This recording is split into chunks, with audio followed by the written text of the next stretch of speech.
We continue to follow that breaking news out of New Orleans, where at least 10 are dead and dozens injured after the driver of a pickup truck intentionally drove into a crowd of people on Bourbon Street around 3:15 this morning local time. 2 federal law enforcement officials say the suspect is believed to be dead after opening fire on police officers and has been preliminarily identified as 42-year-old Shamsud Din Jabbar. The FBI is investigating this as an act of terrorism. Back with us are NBC's Jesse Kirsch on the scene in New Orleans. Frank Figliuzzi, former assistant director for counterintelligence at the FBI and a senior MSNBC national security analyst. Michael Balboni, former New York State Homeland Security advisor, and also Jim Kavanaugh, retired ATF special agent in charge and an MSNBC law enforcement analyst. Jesse, let's start with you with law enforcement coming out and identifying this suspect. Yeah, so we now have the ID of the suspect. We'll be asking questions and looking into his background more. And this is someone who's accused of killing at least 10 people by ramming a vehicle intentionally down Bourbon Street. We are not in that area now. We are a little bit other part of the city where we're expecting a press conference from law enforcement, but also quite relevant is what's behind me here. This is the Superdome.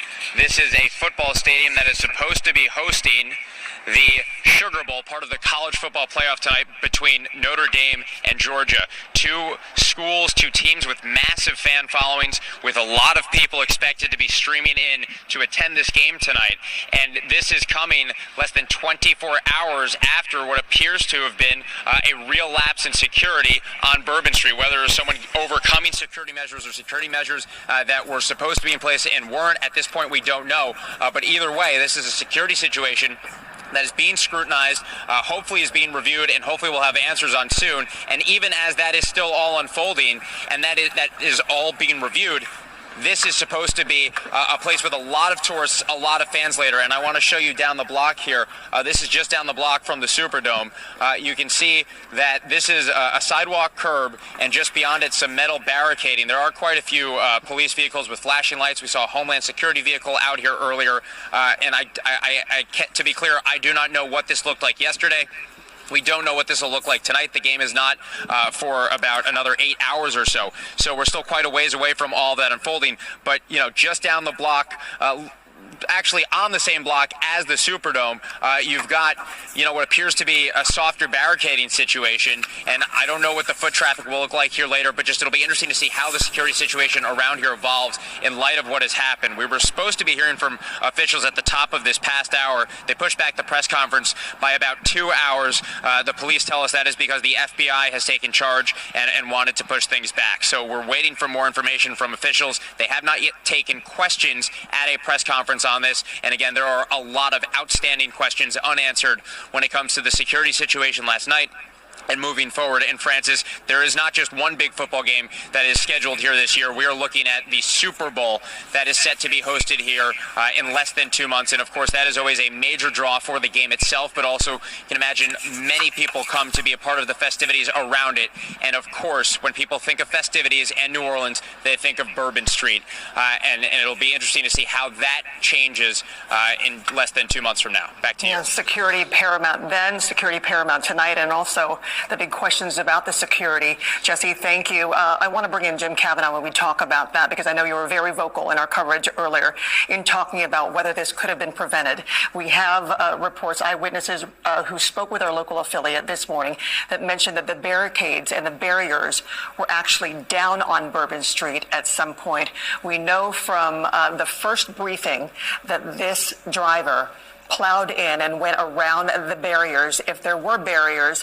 What can you tell us, given that you were so vocal in saying that when it comes to something like this being prevented, that's something that you don't subscribe to? No, I used to tell my people all the time, we won't make the same mistakes, we'll make new mistakes. I didn't get mad when my agents made new mistakes, but if they made the same mistake, over again, and I was really, upset about that. I didn't want the same mistake. And when we're in the world of terrorism attacks, all police commanders know, Francis, they get bulletins from the FBI and Homeland Security all the time on terrorist attacks around the country. And police commanders have to be in tune to that. I mean, certainly the attack a few weeks ago on the German market, a few years ago in Berlin, a few years earlier in Nice, France, these are all vehicle attacks on gathering places. And here we have the most iconic street in New Orleans, one of the most iconic streets in America. And we dropped the vehicle barricades, and it's missed. So we're not learning from the vicarious experience of the police in the world. That's your responsibility to say, yes, this is my venue. How could it be attacked? It could be attacked by explosives. Okay, what do I need to do for that? I need to talk to the bomb squad, FBI, and ATF. It could be attacked by small arms, pistols and rifles. I need to talk to ATF, to FBI, who the terrorists are.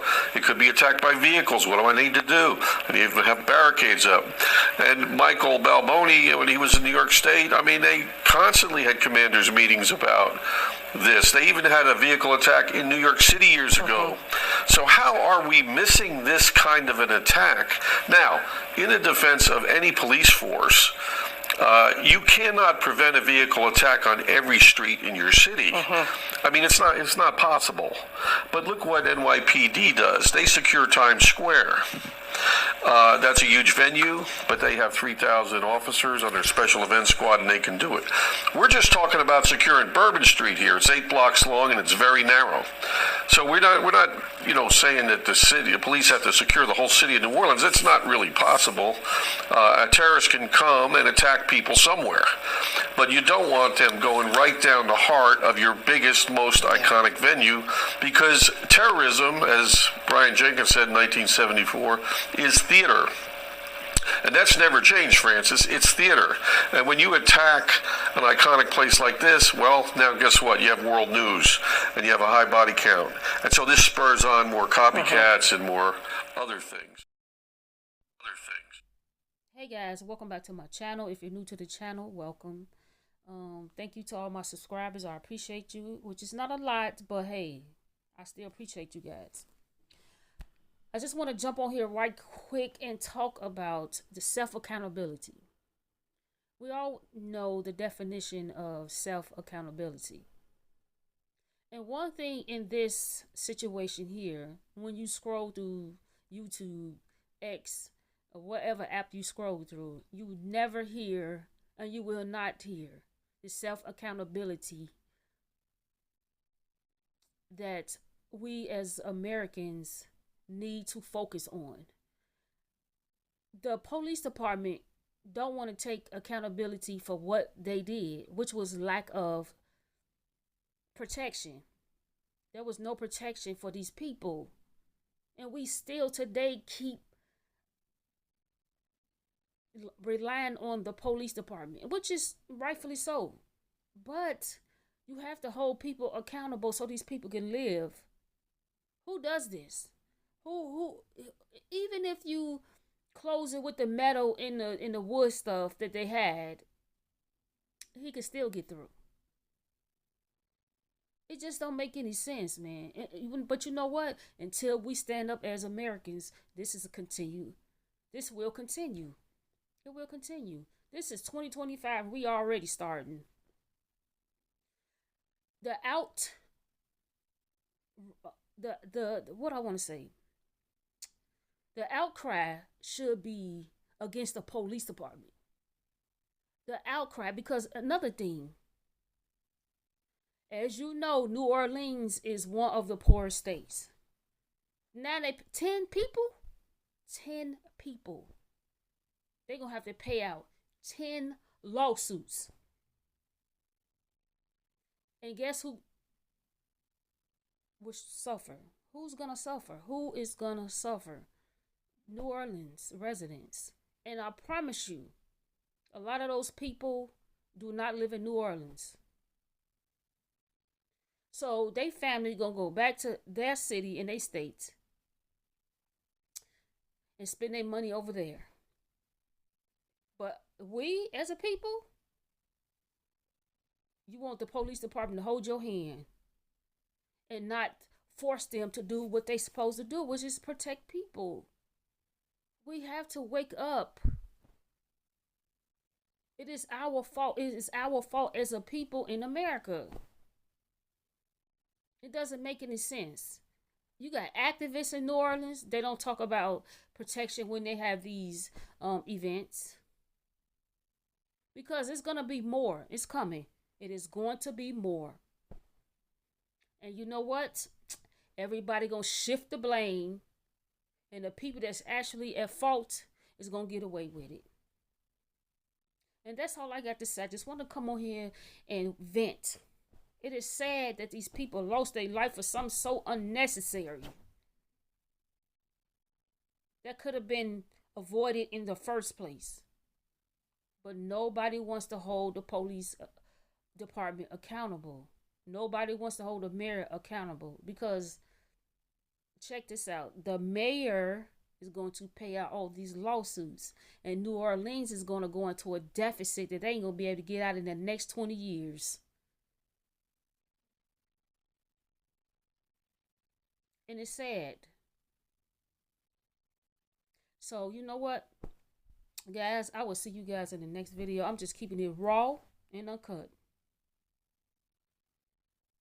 So, I'll see you guys in the next video. And don't forget to please like, subscribe, and share my video. It is very important because I'm going to bring my perspective in a different way. We have to hold ourselves accountable for the things that's going on. You can't expect one activist or 10 activists to fix things, or the police department to fix things if we do not stand up. It's not gonna happen. This could happen in your city. But again, people just don't get it. It is our fault because we don't hold these people. They've been having this event for years and nobody talked about, you know what, that protection right there is not a